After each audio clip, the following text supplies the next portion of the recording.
The TCL C6K is also known in other countries such as QM6K or Q6C. Welcome to this versus against the LG QNED85A. And why is this comparison so interesting? Well, the main point is related to the term mini LED. Pay close attention because what I'm about to explain is very important, because even I didn't know it until a few weeks ago. But before I continue, I remind you guys your support is very important for me to keep creating content.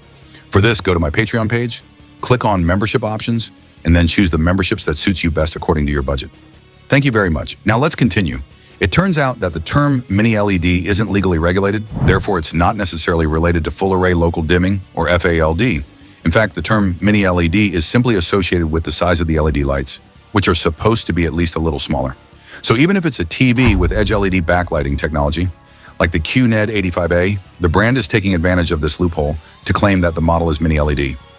However, I'm not sure if LG actually made those LEDs smaller, because like 55-inch edge LED models of this brand from previous years, it has the same number of dimming zones, only 6. And here's where another factor comes into play: brightness. It seems that a relatively high brightness level, over 400 nits, gives them some justification for calling their TVs mini LED. Or at least the combination of this factor and the reduced size of the LED lights, even if they're only located at the edges. But let's assume that LG did reduce the size of the LED lights for this QNED85A model, which I highly doubt. What's the problem? Well, I think it's terrible that this brand is taking advantage of this confusing situation, especially by misleading new buyers, to slap the term mini LED on this QNED85A. Why is this a problem? Well, because until last year, brands, including LG, had accustomed us to their mini LED TVs having full array backlighting, simply with smaller LEDs and a greater number of them, thus providing more local dimming zones for better performance in dark scenes, with deeper blacks and less intensity of the effect known as blooming or halo.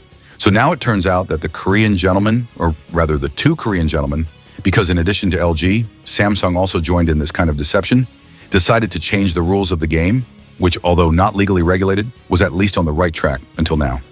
Although Samsung, at least with its QN70F model, does seem to have made its LEDs smaller, although with some kind of elongated design, to fit more of them into a 55-inch screen, achieving at least 18 dimming zones, though that's not exactly groundbreaking. But anyway, the other problem is the high price of these supposedly mini LED models, which are offered at the same prices as full array TVs from the same brands from previous years, which also carried the mini LED label.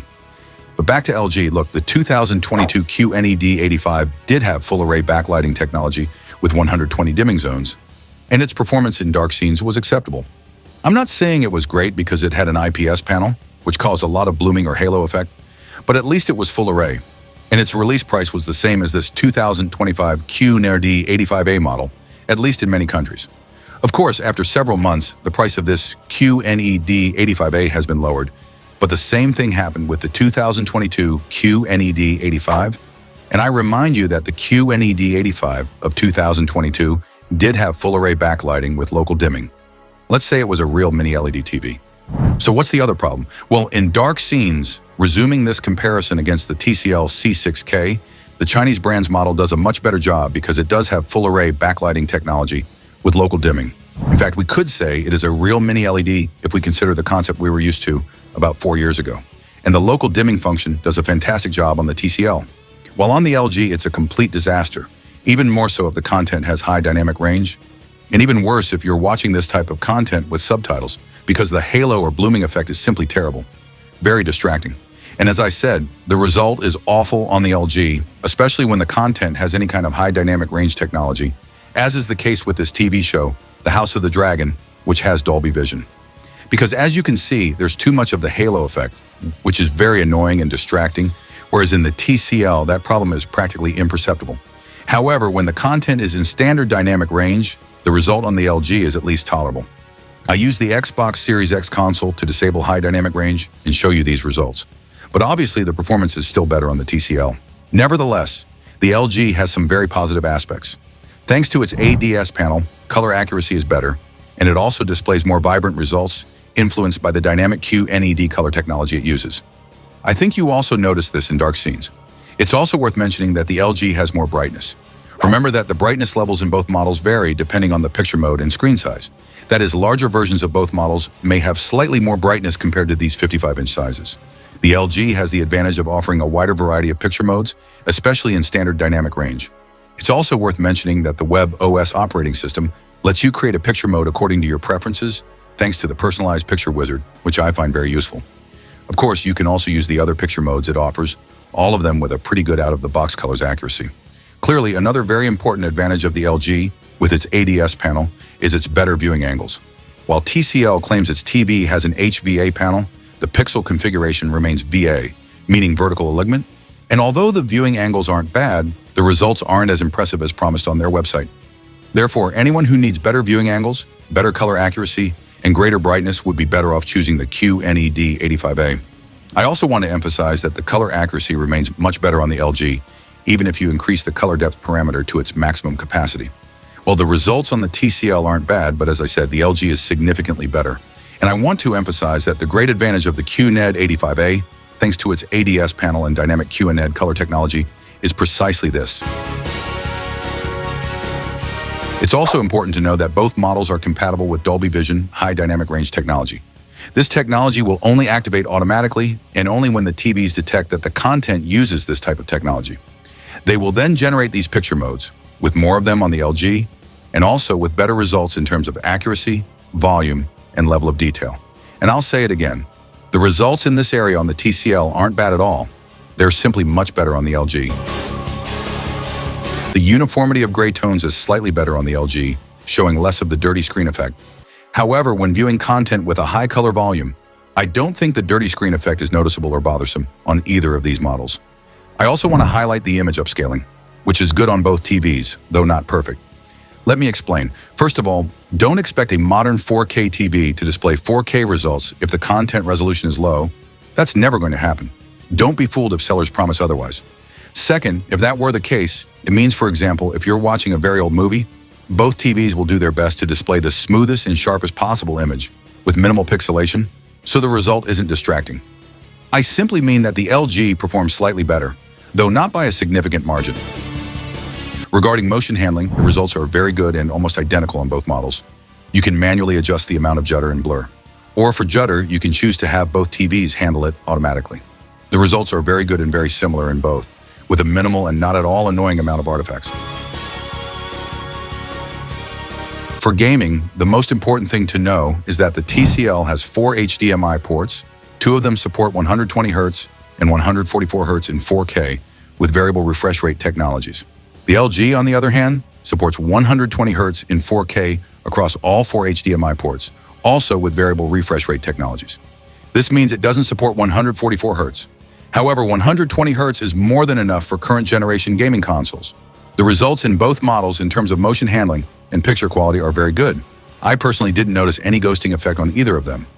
I don't know if a computer or a highly trained human brain would be able to detect it, but if so, the effect would likely be less pronounced on the LG because it has an ADS panel. This feature, along with dynamic QNED color technology, contributes to the LG's superior color accuracy in this area. In fact, I've included the results of the picture modes offered by their respective game bars. The LG has a wider variety of picture modes and delivers better results. And the main difference in favor of the TCL has to do with its performance in video games of this type, with many dark scenes, because the C6K offers better black levels and depth, with almost no clouding or halo effect. And while the LG's performance isn't the best, the horror experience can sometimes be somewhat diminished. There are also very noticeable differences in the smart features, starting with their remote controls. And although I know this is a matter of personal preference, I feel that the LG's redesigned Magic Remote is more comfortable to hold and has better button placement. Although the TCL's isn't bad either, the TCL's operating system is Android TV with the Google TV customization layer, with the great advantage of having the Google Play Store and the ability to install APK files if needed. While the LG's operating system, known as Web OS, doesn't offer this advantage because it's not based on Android. However, you could solve that by adding a TV box with Android. Both are compatible with voice assistants, but the TCL has the advantage of supporting hands-free mic, while the LG does not. With the LG, you have to press the microphone button on the Magic Remote to access it. With the TCL, you can use the same method or simply say, "OK, Google." Both TVs offer the feature known as multi-view, which can be very useful for many users. Both models have these menus with shortcuts. You can modify the position of these icons, and you can add or remove shortcuts if you need it. The advantage here for the TCL is that it has much more options for shortcuts. Regarding web browsers, the LG has a single browser that works very well and integrates seamlessly with the Magic Remote. The TCL, on the other hand, offers numerous apps that can perform this function, with this browser being the best, or at least one of the best I've tested to date.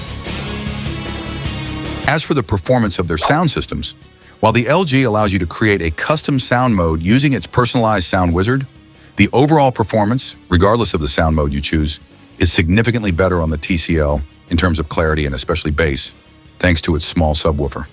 The difference is very noticeable in favor of the C6K. Here are some tests using standard sound mode with Dolby Atmos enabled. I think it's time for a little story. I think it's time for a little story.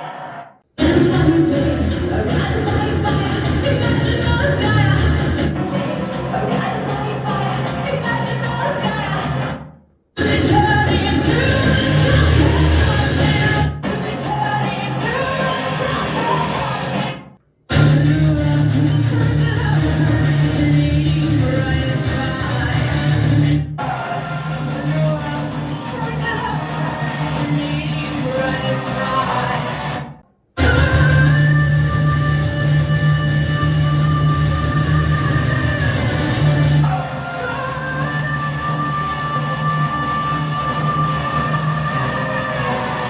And that's it. And in order to finish, as a conclusion, buy the TCL if you want a TV with a more powerful sound system, much better performance in dark scenes, and if you also need a TV with Google TV and the 144 Hz compatibility in 4K. On the other hand, buy the LG if you want more brightness, more color volume, and better color accuracy, better viewing angles, and slightly better image processing. That's all for now. I want to remind you that your support is very important for me to continue creating content. You can support me through Patreon, or you'd also be helping me a lot if you make purchases through the links I've included in the description. You can also click the like button if you enjoyed this video and subscribe to my channel if you haven't already. And that's it.